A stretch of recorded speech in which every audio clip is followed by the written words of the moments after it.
तपस्या का फल। भगवान शंकर को पति के रूप में पाने हेतु माता पार्वती कठोर तपस्या कर रही थी। उनकी तपस्या पूर्णता की ओर थी। एक समय वह भगवान के चिंतन में ध्यान मग्न बैठी थी। उसी समय उन्हें एक बालक के डूबने की चीख सुनाई दी। माता तुरंत उठकर वहां पहुंची। उन्होंने देखा एक मगरमच्छ बालक को पानी के भीतर खींच रहा है। बालक अपनी जान बचाने के लिए प्रयास कर रहा है तथा मगरमच्छ उसे आहार बनाने का। करुणामयी मां को बालक पर दया आ गई। उन्होंने मगरमच्छ से निवेदन किया कि बालक को छोड़ दीजिए, इसे आहार न बनाएं। मगरमच्छ बोला, माता यह मेरा आहार है, मुझे हर छठे दिन उदर पूर्ति हेतु जो पहले मिलता है उसे मेरा आहार ब्रह्मा ने निश्चित किया है। माता ने फिर कहा, आप इसे छोड़ दे, इसके बदले मैं अपनी तपस्या का फल दूंगी। ग्राह ने कहा, ठीक है।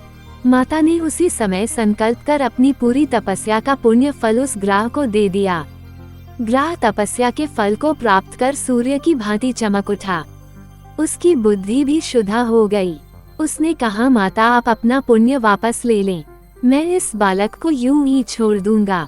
माता ने मना कर दिया तथा बालक को गोद में लेकर ममतामयी माता दुलारने लगी। बालक को सुरक्षित लौटाकर माता ने अपने स्थान पर वापस आकर तप शुरू कर दिया। भगवान शिव तुरंत ही वहां प्रकट हो गए और बोले, पार्वती अब तुम्हें तप करने की आवश्यकता नहीं है, हर प्राणी में मेरा ही वास है।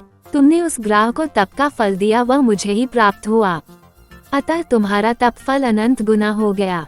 तुमने करुणावश द्रवित होकर किसी प्राणी की रक्षा की, अतः मैं तुम पर प्रसन्न हूँ तथा तुम्हें पत्नी रूप में स्वीकार करता हूँ। कथा का सारांश यही है कि जो परहित की कामना करता है उस पर परमात्मा की असीम कृपा होती है। जो व्यक्ति असहायों की सहायता, दयालु, प्रेमी, करुणाकारी होता है, ईश्वर उसको स्वीकार करते हैं। ये कथा शिव पुराण में उल्लेखित है।